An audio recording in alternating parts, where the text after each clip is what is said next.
So, every pirate and his parrot are currently playing or is about to start playing Sea of Thieves. With the launch on Sea of Thieves on PlayStation and the huge updates that Rare have been bringing to the game, how could you not want to jump into this pirate world? That being said, there is a lot of things to do in Sea of Thieves, and it can be incredibly overwhelming, especially since this is a sandbox style game. It's not going to hold your hand through every step of the way. So, I'm going to be going over everything you need to know about Sea of Thieves in this guide to take you from a swabby to a feared captain on the seas. If you have any more questions, feel free to jump in my Discord or my Twitch streams. I'm even giving away copies of Sea of Thieves. Anyway, let's get started. The Maiden Voyage. Before you load into your game on Sea of Thieves, you want to take part in the Maiden Voyage. This is a quick little tutorial zone that'll help you understand the absolute basics of Sea of Thieves. Once you've done that, you'll be thrown into the seas, but you will notice on the main menu, there are quite a few buttons to press. So let's go over them. When you do look at the main menu, you'll see Adventure. This is the main way to access the seas.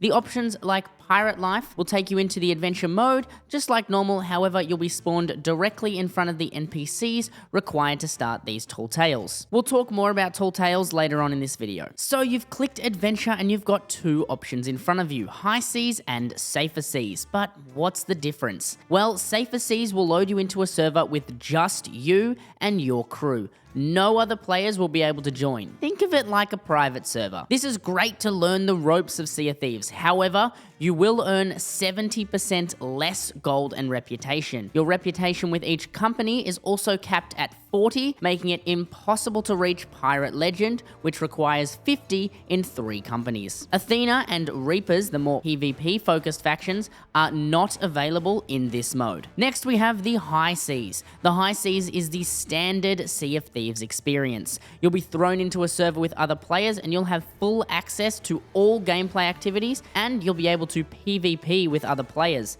So keep an eye on the horizon. Now let's talk about picking the right ship for your crew. Before you set sail, you'll be asked to select your ship. Now it can be tempting to just pick the biggest ship, the galleon, because more cannons have more power, right? Well, yes, but not if you don't have the people to man those cannons. The sloop is 2 players max, the brig is 3 players max, and the galleon is 4 players max. I would stick to the upper limits as much as possible, especially as a new player. If you are solo, the sloop can be easily soloed, and here's a rundown of each ship. The sloop is a small vessel. It has 1 sail, 2 cannons, and technically 4 levels. The top level is the helm with the wheel, the capstan, and the sail controls. The main deck has the cannons, cannonball barrels, and the middle has your captain's table and map table. Then if we go to the lower deck, it has the other barrels and ship amenities like the cooking station. Next we have the brig, considered the overall fastest ship. It has 2 sails, 4 cannons, 2 on each side, 2 decks, and the shortest ladder to board, which is something to watch out for. The brig's top deck contains no barrels, so if you want cannonballs, you're gonna have to head downstairs. The front of the boat contains the sail controls for the smaller front sail, and the back, where the helm is, contains the controls for the center sails. There are no sail controls in the middle of the boat, only cannons. The brig also features a brig or jail to put misbehaving crewmates in. And finally, we have the galleon, the biggest of the 2 ships. It has 2 lower decks, so you're going to need to pay very close attention to your water levels and holes. The first lower deck contains all of your barrels, amenities, and the lowest deck is a space for the brig and space for lots of holes. So many holes. The galleon has 3 sails, a forward, middle, and rear sail, the middle being the largest. Each sail is controlled from the part of a deck that it's on. The front sail controlled from the front, the middle sail from the middle, and the back sail from behind the helm. It also has 4 cannons on each side, so your entire crew will be able to rain hell upon your enemies. All ships feature harpoons at the front next to the bow, and you're also able to run along these harpoon lines when they are attached to something. That's in the new update. It's pretty cool. A quick tip, no matter your ship size, I would never anchor and leave it sitting there. Always raise your sails and have your anchor up just in case you need to leave an island extremely quickly. Supplies are an incredibly important part of Sea of Thieves. You'll need to make sure you have all the wood to repair your ship and the food to repair yourself, as well as enough cannonballs to unrepair the enemies. You know what I mean. When you first spawn, you're not going to have too many supplies, so your job is to go and grab some. There are a few ways to go about this. When you spawn, open and ransack every single barrel in sight, grabbing everything from the outpost. This can take a while. If you'd like to speed it up as much as possible, head over to the merchant representative on the docks and buy yourself a storage crate. That'll make it much faster. This is what I do at the start of every single session. If you do head to the ship right, you can buy yourself some supplies. I don't usually do this because you don't get too many. I like to take my storage crate straight to a fortress or sea fort and loot all the barrels there. While you're passing an island, you can also cannon yourself out onto it and fill up your pockets just to get a few extra supplies. My personal recommendation, grab a storage crate, loot the outpost, then head to a sea fortress. You'll defeat some phantoms, get some loot, and ransack the barrels for some supplies. Now, we've gathered some supplies. You're gonna notice that there's a different types of fruit in the game. Each fruit heals for a different amount of health. So the lowest is the banana, that'll regen 20% of your health. Next, we have the coconut, which will regen 30% of your health. Next step up from that is the pomegranate, which is 40% of your health. And finally, the mango, which is 50% of your health. The only other fruit is the pineapple. This one is a little bit different. You can bite a pineapple twice, and each bite will restore 100% of your health. On top of the fresh fruit we have available on the seas, you can also have cooked meat and cooked fish. All of these can be eaten in 2 bites and provide a regen boost, so you will slowly regain your lost health. A normal fish will let you restore 30% health per bite and give you about 10% in regen. A trophy fish will provide you 75% health per bite and about a 40% regen bonus. And finally, cooked meat like shark, snake, chicken, and pork will heal you 50% per bite with a 25% regen, while Kraken and Megalodon will restore 100% of your health and provide you with a 50% regen bonus. While you're gathering your supplies, you're also going to be getting cannonballs and throwables. Throwables can also be loaded into cannons and fired at enemy ships. There are 3 types of standard cannonball in the game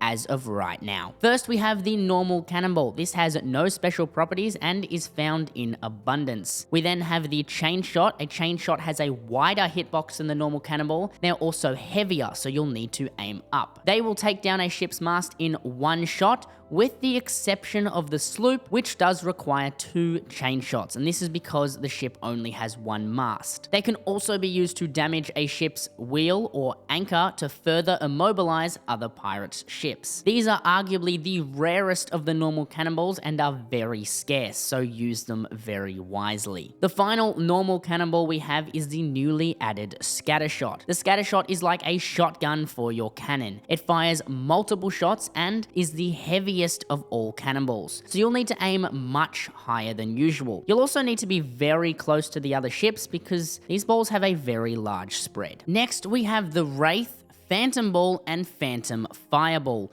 These ghost-like balls can be found in spectral storage crates dropped from ghost ships in Flameheart's fleet. The Phantom Ball is identical to a regular cannonball with the exception of audio and visual cues. And the Flame Phantom Ball is identical to a firebomb, which we're going to talk about a little later. The other cannonball of the damned is the Wraith Ball. This ball is extremely dangerous. They have a large hitbox and are essentially a mini explosive keg. These balls leave multiple holes and rock the boat, dealing splash damage to those on board and even knocking them off. A few of these to a ship and they'll start sinking incredibly quickly. Next, we have Cursed Cannonballs. These balls don't deal damage, but they have special effects on them. You can hold a maximum of 5 cursed cannonballs of any type in your inventory. These cannonballs are split into 2 groups. The purple cursed balls, which are used against ships, and the green cursed balls, which can be used against ships and players. Purple balls will immobilize and disable ship parts, while green will immobilize or disable players. Starting with the green cursed balls, we have the Grog Ball. The Grog Ball will apply a drunk effect on players or skeletons, causing their vision to blur, sway left and right, and even throw up. This ball will make controlling a ship quite difficult. Next, we have the Limp Ball. The Limp Ball will cause players to limp. Similar to when you fall from a great height, this will make you walk around quite slowly. Not the worst. Next, we have the Weary Ball. This will force players to use the sleep emote and they won't be able to perform any actions or get up. If a player who is asleep is damaged, they will get instantly up. The Jig Ball is functionally identical to the Weary Ball, except instead of sleeping, everyone will start to dance. And the final cursed cannonball we have in the green group is the Venom Ball. This will cause players' screen to go dark purple and slowly lose health. It's about 5% a second for a few seconds. This is functionally identical to being bitten by a snake. Next, we have the purple balls. These balls are invaluable when in naval combat. There are 6 types of purple cursed cannonballs. First, we have the anchor ball, which will switch the affected ship's anchor. If it's lowered, it'll be raised, and if it's raised, it'll be lowered. There's no lockout timer, so you will be able to interact with the capstan as soon as the ball's effect has finished. Next, we have the Peace Ball. This ball promotes peace and love, raising a ship's cannons to full height and locking them in place for a few seconds. Once the purple smoke has dissipated, then you'll be able to use your cannons again. Next, we have the Helm Ball.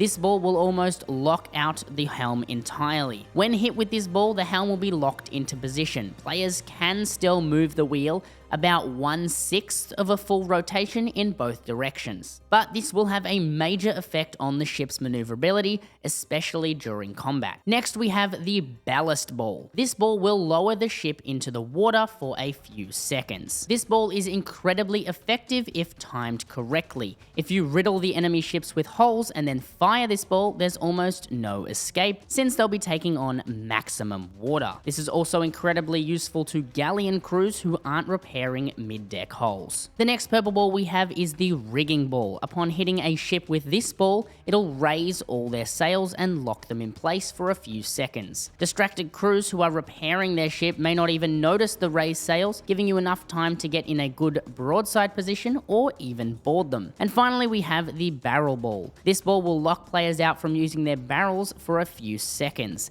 However, this will not stop them from using their inventories or a well-stocked storage crate they have on deck, so it's not always effective. And finally, we have Throwables. Throwables can be loaded into a cannon, but also thrown out of your hand. There are currently 3 Throwables. The Blunder Bomb, which knocks pirates back and deals damage. This also works through walls if they're close enough, like on the side of the ship, on a ladder. A Firebomb, which lights the ground on fire and can spread through a ship very quickly if not dealt with correctly, and the fire will eventually start creating holes in the boat. And finally, we have the new Bone Caller. This will summon 3 friendly skeletons to fight by your side. This is especially useful on player ships to distract their crew while in naval combat. Now, before we get you on the seas, there are a few settings you'll want to change. These settings can provide a little quality of life improvement, and these things aren't things you must change, but they 100% help. First, head to settings and go to gameplay. Once there, you'll want to turn on reduce hold to interact. This will mean instead of holding to reload cannons, pick up items, or any other interactions, you'll just have to tap the button. This also allows you to do something called loot juggling. In order to do this, while you have loot, follow these steps. I'm going to explain it twice. Drop your loot, look down, and press the interact key, and then sprint. Because you are still close enough to this loot, the setting will allow you to pick it back up. It might take a bit to get used to, but once you're good at it, you'll be able to do it easy. This can also be done in the water. So again, it is drop, look down, interact, sprint, and repeat. Once you've changed that setting, I would also turn on disable ship sitting interactions and disable ship trinket interactions. This will just stop you from sitting or picking up things around the boat accidentally, which can cause you to lose a fight or precious seconds. Finally, at the very bottom of gameplay, you'll see something called server authoritative hit markers. Sea of Thieves has had a long history of hit registration issues, so turning this on will only give you a hit marker if the server confirms evidence that you got the hit. And finally, the last setting you want to change is under HUD. Go to HUD, and then under the banners section, you'll find change island banners from cinematic to slimline. This is because the large cinematic island banners cover important HUD information like health and ammo, and this will stop that from happening. Now, while you're around the outpost, you're going to see multiple different vendors. In the tavern, you've got the mysterious stranger. He accepts Athena items but sells nothing. You've then got the weapons vendor that you can buy weapon skins from, the clothing vendor who sells clothes, the equipment vendor where you can buy shovels, lanterns, and more, and finally the shipwright where you can buy ship supplies, skins, and change the cosmetics on your ship. We then have the company reps, the Gold Hoarders, the Order of Souls, the Merchant Alliance, and the Sovereigns. The Sovereigns you won't need to sell anything to unless you've got yourself a captained ship or are sailing for a guild. Then you can sell everything to them, and they'll sell it automatically to the correct company on your behalf. You've also got the skeleton above the Reaper's bones. This is on every outpost, and you can sell your emissary flags to him. Over on Reaper's hideout, however, you'll find the Reaper's bone representative, who you can sell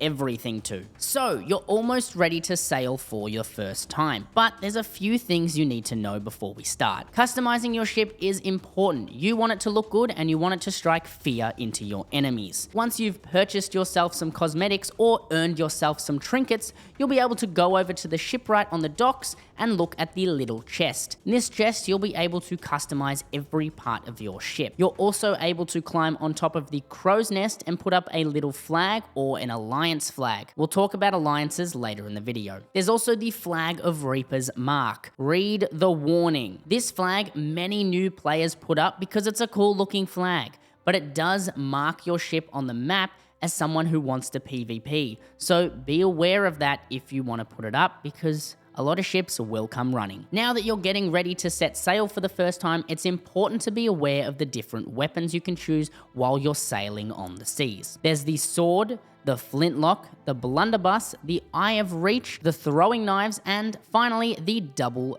pistol. All of these weapons are great in PvE, and most of them are able to two-shot another pirate, with the exception of the double pistol. I always like to include a sword as it's great for movement tech, which I'll explain next, and great for longer engagements where ammo is low. All weapons have 5 ammo except for the double pistol that has 6, since it loads 2 at once. All weapons can be reloaded at the armory cupboard or the ammo crate, so let's go over some damage numbers, shall we? The Eye of Reach deals 70% damage to another pirate. The Blunderbuss does 10% per pellet. The Flintlock deals 50% per shot. The Sword deals 20 for a light attack and 50 for a heavy attack. The Throwing Knife deals 60% damage when thrown, or 15% when used as a melee weapon, and the double pistol deals 40% damage with a single shot, or 80% if you fire both at once. You can do that by holding down the fire button for a short time. Most weapons will still one-shot standard skeletons in PvE, so the weapon preference is totally up to you. Now, I mentioned that sword movement tech is important, so let's quickly go over that. Swords have a few hidden abilities when it comes to their heavy attacks. If you block before holding your heavy attack, you'll be able to move at full speed. This will also allow you to jump. Why? No one really knows. It's been in the game since launch, and we're not complaining. This also means you'll be able to achieve what the community calls a sword launch. In order to do that, you'll want to hold your block button, then heavy attack. Once your sword has gone into the heavy attack position, you can let go of block. As you lunge forward, you want to jump, and that will send you flying into the water. This is great for catching up to ships or quickly getting back to yours. Swords will also allow you to dodge when blocking. When you dodge, you also phase through enemy pirates, so you may be able to catch them off guard if you can zip behind them, which is why I always carry a sword. It's just so valuable. In the Sea of Thieves, there are 3 main trading companies, so you'll want to familiarize yourself with them.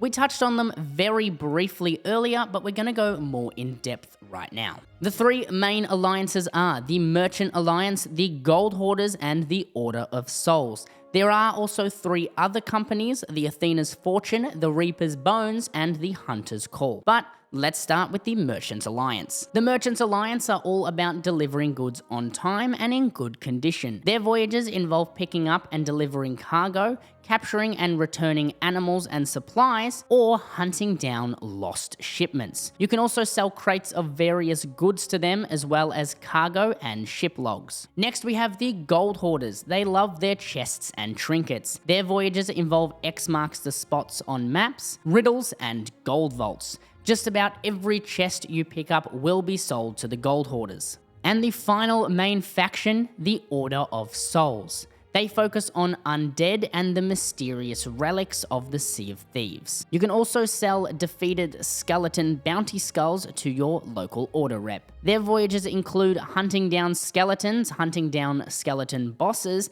and hunting down ghost fleets. Now onto the side factions, we have the Reaper's Flame. These guys don't actually have any voyages, they simply thrive off PvP and sinking other ships. You can sell absolutely everything to the Reaper's Flame representative at Reaper's Hideout, and he will gladly take it from you. You can also sell enemy flags and captain ship logs to this representative. Then we have Athena's Fortune. They have voyages but can only be started by a Pirate Legend. To become Pirate Legend, you must hit level 50 in at least 3 factions. Their loot involves legendary items which are sold to the mysterious stranger in the tavern. And finally, we have the Hunter's Call. These guys don't have any voyages, and the only way to level them up is to sell them cooked meat and fish to any rep at any sea post. Now, let's talk about emissaries. Once you reach level 15 in any faction except for Hunter's Call, you'll be able to raise Emissary with that faction. Raising Emissary will put this little flag on the back of your ship and on the top. This flag can be stolen by other emissaries when they sink you and turned into Reaper's Mark for a nice sum of gold and reputation. Each level of Emissary will grant you additional gold and rep, and at level 5, you'll be earning yourself 150% more gold and rep on every item you sell to the corresponding emissary company. Running Emissary with the Reaper's Mark will mark you on the map for all to see, as well as show your emissary level. However, at level 5 Reapers, you'll also be able to see active emissaries on the map and go and hunt them down. That's pretty nifty. Emissary level 5 will also give you a quest that will give you a large amount of loot for that respective faction. Once this is completed and you've sold all your loot, you'll be able to lower your flag for a small boost in gold and raise it again. Then just repeat the loot. Emissaries are super easy to level up. All you need to do is perform tasks for that faction. Pick up loot, put it on your boat, that'll level you up. It's very easy. Now, on your captain's table, you're going to notice the Hourglass. The Hourglass is PvP on demand. You'll be able to dive under the water and search for another pirate who has their Hourglass active. Or you can set up your Hourglass so that enemy ships can pop out of the water and attack you no matter where you are. When in an Hourglass fight, the Devil's Shroud will surround you in a small ring. Leaving this ring for too long, you'll explode. No sinking, you'll just explode. The battle ends as soon as someone sinks. It's literally a fight to the death. Fighting for Athena's Fortune or Reaper's Flame will earn you special rep in PvP ranking systems, as well as Hourglass value. This value can be turned in and redeemed when you drop your Hourglass at an outpost. The more treasure you have on board for the faction you are representing, the higher your reward is for dropping the Hourglass. It works very similarly to the Emissary system. You can also earn a streak, which will earn you more and more rep depending on how high your shriek is. I would avoid this system unless you are more confident with PvP. Now in Sea of Thieves, you can also buy your own ship. Once you've earned yourself enough gold, you can buy yourself a ship for a large sum of gold. This ship you'll be able to save customizations to and even name. You'll be able to pledge it to a guild, allowing you to earn guild rep while sailing. It also comes with a captain's log that will track all of your stats as you sail. The best thing about a captain's ship is you'll be able to sell all of your loot to the sovereign at the back of each outpost, and they will automatically sell to the correct faction. Note this doesn't work with Reapers. Now let's talk about Tall Tales. Tall Tales are essentially story missions. The Shores of Gold Tall Tales take place within the Sea of Thieves, so other players will be able to stop you. The Pirate's Life and Monkey Island Tall Tales take you away from other players, so you'll be safe from them. These Tall Tales include puzzles, so they're not super straightforward, and each Tall Tale also has little achievements that'll earn you some extra cosmetics, and these are a fantastic starting point for new players. Now, I briefly mentioned guilds before, so let's look at them. You're able to pledge your ship to a guild. Doing this allows your guild members to sail on the boat and earn reputation for the guild. Once your guild has reached guild level 15, you'll be able to raise Emissary with the guild. The best part about Guild Emissary is you'll be able to sell just about every piece of loot you pick up to the Sovereign and gain an additional 75% bonus gold and rep when you are Guild Emissary 5. You'll be flying through the ranks, so make sure you grab your friends and start a guild. Now, while you're traveling the Sea of Thieves, you may come across some Mermaid Gems or Mermaid statues. These gems come in 3 colors of varying worths. The least valuable is the Sapphire or Blue Mermaid Gem, and this will sell for 1,000 gold. The next step up is the Emerald or Green Mermaid Gem, which sells for 1,500 gold. And the most valuable Mermaid Gem is the Ruby or Red Mermaid Gem. This sells for 2,000 gold. All of these gems can be sold to any company you want, so if you're looking to level someone like Hunter's Call up a little bit easier, sell your gems to them. You can find gems in 2 ways. The normal places where loot is found, but also you may randomly come across these glowing mermaid statues on beaches or sometimes even underwater. When you visit an island and you see these mermaid statues, you can destroy them by simply damaging them. You can use cannonballs, sword, or your weapons.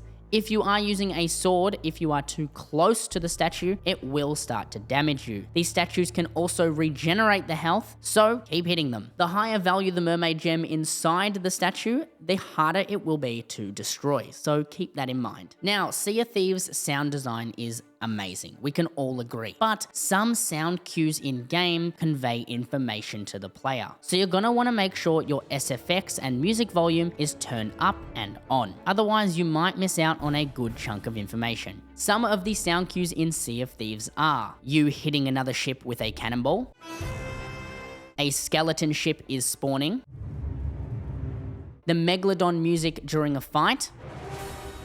This one is very important because if you're sitting at an island, a Meg can't spawn on you. However, if another ship is nearby, you'll hear a change in the music. That could mean a player is creeping up on you while they're trying to fight a Meg. The ancient skeleton sound. These provide ancient coins, the premium currency. Next, quite possibly the most important sound cue in Sea of Thieves, your ship is close to sinking. We then have your sails are fully in the wind. And finally, the horn to signify the Fort of Fortune is active. There are many more audio cues, too many to list in fact, so keep an ear out. Those are some of the most important ones you'll want to listen for, however. When you place down a voyage in Sea of Thieves, you'll notice you have 2 options. You can sail to a voyage or you can dive to it. Both of these are useful in different situations. Diving is like fast traveling to the start of your voyage. However, you will lose all of the loot on your ship. This is great to use after you sell or just as soon as you're starting your game session, since you won't have any loot on board. This can also be used to change servers if you don't like the one you're on. Sailing to a voyage is, well, just that. You have to sail to it yourself. Now, this is a pirate game and your ship has sails, which means there's also wind. While sailing on the Sea of Thieves, you'll need to keep an eye out on the wind. The wind works exactly how you think it does. If you've got wind in your sails, you go faster. If it's against you, you go slower.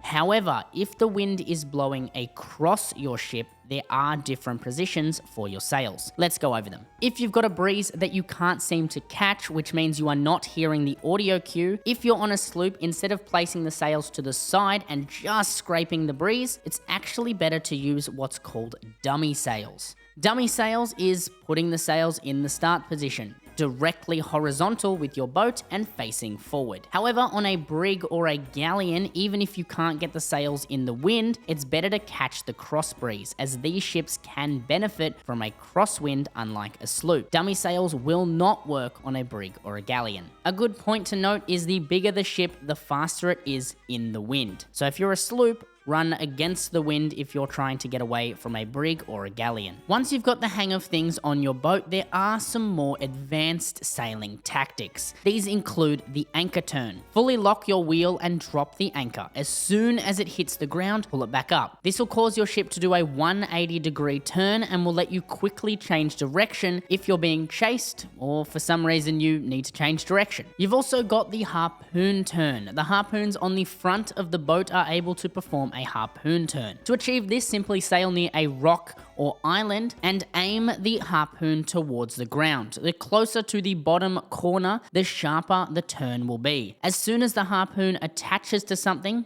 hold down your aim button. This will start to reel the harpoon in and again causing the ship to sharply change directions. Once you're more confident in PvP, you'll realize that having sails down fully isn't always the best play. Sometimes you'll want to use what's called battle sails. This will slow your speed and tighten your turning circle. In larger ships like the brig and galleon, you can raise the smaller sails and leave your main sail fully down or slightly up to have a clearer vision. Now in the Sea of Thieves, you're gonna see some weird clouds in the sky. These are known as world events. World events can be designated by these clouds in the sky. Each world event is distinguishable from their unique beacons. A skeleton fort can be found under the skull cloud. The Fort of Fortune can be found under the skull cloud that sort of looks like it's breaking open red. And the Fort of the Damned can be identified by the darker skull with glowing red eyes. I'll talk more about the Fort of the Damned in the coming parts. The Skeleton Fleet can be identified by the ship-shaped cloud,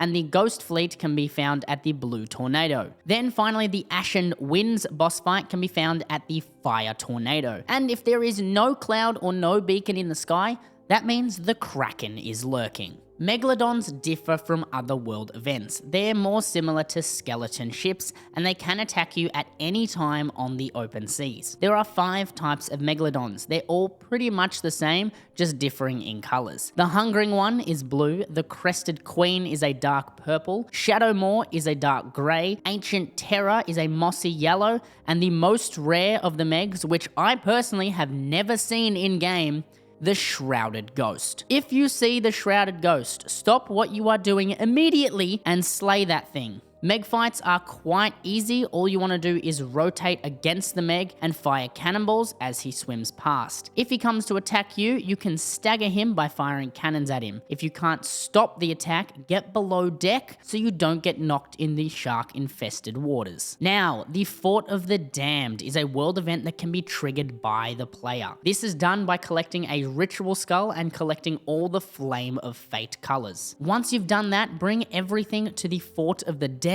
in the middle of the map. You'll then be able to start it up after you light everything and place the ritual skull on the skeleton in the middle. Once you are a pirate legend, you'll be able to use a Skull of Destiny Voyage and skip the lanterns altogether. Each Flame of Fate has a different requirement to obtain it. Once you get to the Ferry of the Damned, head to the flame in the middle, raise your lantern and take the flame. The colors are: the blue flame, you must die to a shark, siren, or megalodon. The red flame, obtained by dying to fire, volcanic rock, or lava in the Devil's Roar. The green flame is obtained by dying to a phantom, ocean crawler, or skeleton. The white flame is earned by dying to lightning in a storm, or the electrical ball from an electric ocean crawler before he shoots it. The purple flame is earned by dying to a snake bite, venom ball, kraken ink, or hermit ocean crawler's poison cloud. The water in the Devil's Shroud will also award this lantern. Not sure why. The pink flame can be earned by being defeated by another player from another crew. You can store all of these colors on your ship's lanterns, so you'll be ready to grab them and light all the lanterns at the Fort of the Damned. In Sea of Thieves, you're going to see many enemies and bosses, so let's go over them all. There are 4 main types of enemy in Sea of Thieves: the skeletons, the ocean crawlers, the sirens, and the phantoms. Let's start with the skeletons. Normal skeletons come in 4 different types: normal skeletons, shade skeletons, gold skeletons, and plant skeletons. Each skeleton has a special weakness and a strength. All skeletons can hold any of the following weapons: a pistol, a blunderbuss, an eye of reach, which is only found on skeleton ships, gunpowder kegs, sword, or completely unarmed, and they'll hit you with their fists. Gold skeletons are resistant to your swords and throwing knives, and have a small resistance to projectiles. However, their weakness is water. Splash a bucket of water on them and you'll be able to one-shot them with your weapon. Rain and luring them into water will also have the same effect as a bucket splash. Plant skeletons have no resistance to your weaponry, however, they take increased damage from fire. They also regenerate health while in water, making them incredibly annoying to fight in the storm as they'll constantly regen health. Shade skeletons love the dark. Like plant skeletons, they have no resistance, however, in the dark they are completely invincible. In order to damage them, you'll need to hold up your lantern. This will stun them and allow them to take damage temporarily. When they go back into a shade, you'll need to shine your lantern once again. Some shade skeletons are colored, and those colored ones you'll need to have the correct colored light in order to stun them. These are really only found on Fort of the Damned. The next enemy faction are the Sirens. The Sirens are found in sea shrines and underwater while your pirate is swimming for too long. Sirens are highly aggressive and will swim up to you and attack you before backing out to avoid taking damage themselves. They can also hold a Staff of Dark Tides, which players have affectionately named the Disney Stick, as they were introduced during the Pirates of the Caribbean update. These Disney sticks allow Sirens to fire at you from a range. You can also use these yourself if you find one lying around a shrine or an island. And finally, we have the Ocean Crawlers. These enemies can be found both in underwater shrines and randomly spawned on islands. There are 3 types of Ocean Crawler. Electric, who uses lightning attacks, and he has 2 main attacks: a close range bubble and a longer range bubble bolt. He can also quickly glide along the ground, so he is quite hard to avoid or to kite. However, he only has 150 health, so he can be defeated fairly quickly. The next Ocean Crawler is the Hermit. The Hermit utilizes poison gas, leaving clouds and even protecting other crawlers with a gas of aura. This aura will damage you if you get close to them. He's also able to burrow underground and come back up with an explosive force, damaging and pushing the player back. He is a little bit tougher than Electric, sitting at about 175 health. The final Ocean Crawler is the beefiest, the Crab Tank. He has about 235 health. Using his strength, he's able to perform a ground pound attack, which deals heavy knockback to the player, and he's also able to curl up into a shield and protect other Ocean Crawlers around him. If this happens, you'll need to attack the crab in order to defeat his shield ability. And now we have the Phantoms. The Phantoms don't have any special variants, they do have a few abilities. Phantoms are able to swap between weapons. They carry swords, blunderbusses, and flintlocks. They're also able to blink in and out of this material plane, allowing them to quickly teleport and reappear in another location. This will also make them invincibles, and that's pretty much it for Phantoms. They are weak, they don't have much health, and they rely mostly on numbers to overwhelm pirates. Outside of these ground enemies, you'll also have naval enemies in the form of ghost ships and skeleton ships. Skeleton ships are filled with skeletons, and they're able to fire cannonballs, curse balls, and repair their boat. However, they don't know how to use a bucket. These ships are much like player ships, and you'll need to sink them in just the same way.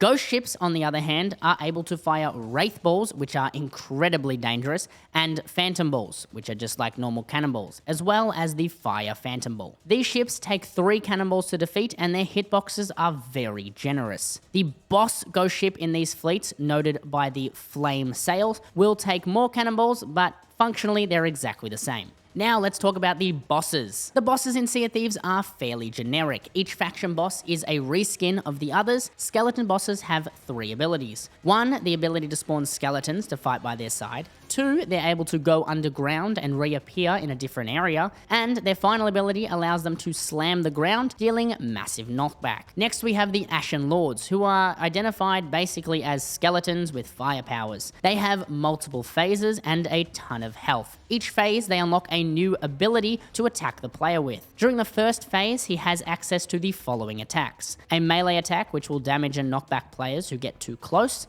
This can also be used as a heavy lunge attack, where the boss will leap at the player. A fire breath, which will damage players in a cone in front of them and light them on fire. This will also damage players who get too close to any side of the Ashen Lord. And their final attack in the first phase is a fire boulder attack. This can be a small or large version. They can also target players who are on their ship, so keep away from it. Once you hit the second phase, they unlock the Ash Cloud attack. This attack deals no damage to the player, but instead impairs their vision. The players will also hear different audio while they are affected by this Ash Cloud. During the final phase of an Ashen Lord, it gets access to the World's End ability. This ability causes a fireball storm in the sky and it starts raining fireballs down. Think Elduin from Skyrim. You'll want to get to cover because these fireballs hurt. This will also cause the water to boil, so standing in water will also hurt you, and you'll also want to move your ship to a safe distance because a few of these fireballs can absolutely wreak havoc on your ship. Upon defeating an Ashen Lord, you'll be able to use his or her skull as a personal flamethrower. Pretty cool, right? There is also a glitch currently that lets you bury this in the ground if you run out of charge and then dig it back up, you'll have full charge again. This can be done with any item with a charge. Next, we have the Kraken. The Kraken is slightly different to other bosses and world events. The Kraken can only spawn on one ship at a time. It can also only spawn when there is no world event in the sky. The Kraken will turn the water around your ship pitch black and will slow your ship right down. It is possible to sail out of the Kraken's ink, but it's not easy. Your best bet is to fight the Kraken. The Kraken has three main attacks: a whip attack that damages your ship, a grab attack to hold your ship in place. The tentacle will also get in your way. You can get rid of it by shooting or swording it. However, the tentacle will hurt you if you decide to sword it. And finally, a suction attack, which will pull you off the ship. After holding you for a few seconds, it will throw you into the water. The water, while the Kraken's ink is in effect, will also damage you. In order to defeat the Kraken, you'll just need to fire cannonballs at a set number of tentacles. The health and number of tentacles you need to defeat is scaled based on the ship you're in. Now, let's talk about alliances. Alliances are formed with other players. To offer an alliance, you'll need to climb your crow's nest and click on the alliance flag off a tab. Then another crew can join your alliance when they're close to you. This will give you 50% of their loot value whenever they sell. You'll also be able to see each other on the map, and the crew tags of each player will be purple instead of white like other crews. This doesn't stop you from being able to sink or shoot at alliance members, so be warned. Be careful who you trust. To join another player alliance, you'll do the exact same thing, but instead of offering the alliance flag, you'll see a join alliance button. Alliances are named randomly and cannot be customized. Now let's talk about random events. While you're sailing on the Sea of Thieves, there are a few random events that can pop up without any planning or action on your part. These can happen at any time, unlike the Kraken. These can also happen while world events are active. While sailing, you can either be attacked by a Megalodon or a skeleton ship. Both skeleton sloops and galleons can come out of the water and attack you. You can also get the Holy Trinity, which is a Meg, a skeleton ship, and a Kraken all at the same time. I personally have only seen this once. While on islands, you can also be visited by an ancient skeleton. These skeletons will make a loud, audible change noise and cause a lower third pop-up letting you know that one is here. If you manage to catch and defeat this skeleton, you'll receive a small amount of ancient coins. These can be spent on the Plunder Pass, which is essentially a battle pass, or cosmetics in the Pirate Emporium. The only other random event you can find in the seas are these beacons of light. These beacons of light point towards Reaper chests or a Reaper's bounty. If you see a Reaper's bounty, that is also an indication that the server is currently full. These chests can be sold to the Reaper's representative at Reaper's hideout. They'll be in the water, hidden within a shipwreck, so you'll need to swim down and go and find it. This chest is also constantly marked on the map, so while it's on your boat, everyone in the server will know you're carrying it around. Shipwrecks can also spawn without a Reaper chest, and these are marked with birds circling. But birds circling can also mean they're just barrels in the water. Sometimes you'll also see a ship sticking out of the water if it hasn't sunk too far down yet. Each ship is named, so you'll get a location border when approaching it. The mermaids, or mer people, are helpful versions of sirens. These can help you get back to your boat in case you fall off or launch yourself off, or your crew decides to leave without you. Once your ship is far enough away, a mer person will swim up and have a blue signal smoke coming out of them to let you know where they are. Interacting with these mer people will teleport you straight back to your ship. Mer people will despawn if all players in the area are on a boat. and not on an island or in the water. If a merperson doesn't belong to you, you'll know because it won't have the blue signal flare. This is an indication that there is another sneaky pirate on the island with you. However, if they climb aboard your boat, the merperson will despawn, so keep an eye out. When you're walking around the Sea of Thieves, you might see explosive kegs or fort kegs. These can be found on islands or held by skeletons. These kegs can be shot, sorted, run into with your ship to cause an explosion.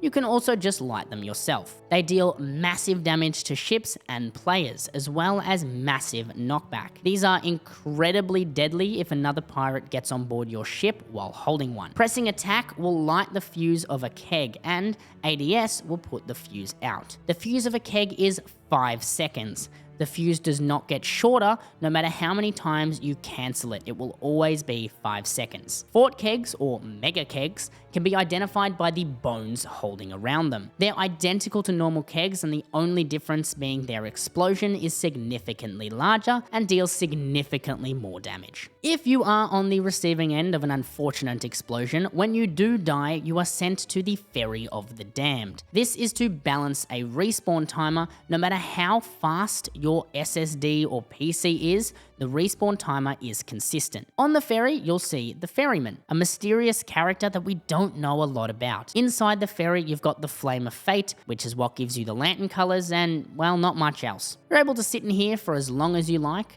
The door under the helm will open and you'll hear a bell chime when you're allowed to respawn. Now, you're sick of dying to that enemy pirate who just won't leave you alone. You are able to change servers in Sea of Thieves, and there's a few ways this can be achieved. You can leave the game and search for a new one. You can start a Pirate's Life or Monkey Island tall tale and head through the portal, then cancel it. You can pause the game, go to My Crew, and then scuttle your ship, but click Scuttle to New Sea. This will take you to a new server, or you can dive to a voyage. The dive has a 10-minute cooldown, unless you complete the reason you dive. So if you dive to a low-level gold hoarder voyage, you'll be able to dig up the one chest, complete it, and dive again. This is especially useful if you're looking for very specific world events. And that's it. That is the ultimate beginner's guide to Sea of Thieves. I hope you have enjoyed, and if you did, please consider leaving a like. This was a ton of work to put together. If you want to catch me live on Twitch, I do stream Sea of Thieves a lot. We also have a Discord where your questions can be answered, and you can even find a crew. And until next time, maybe I'll see you on the seas.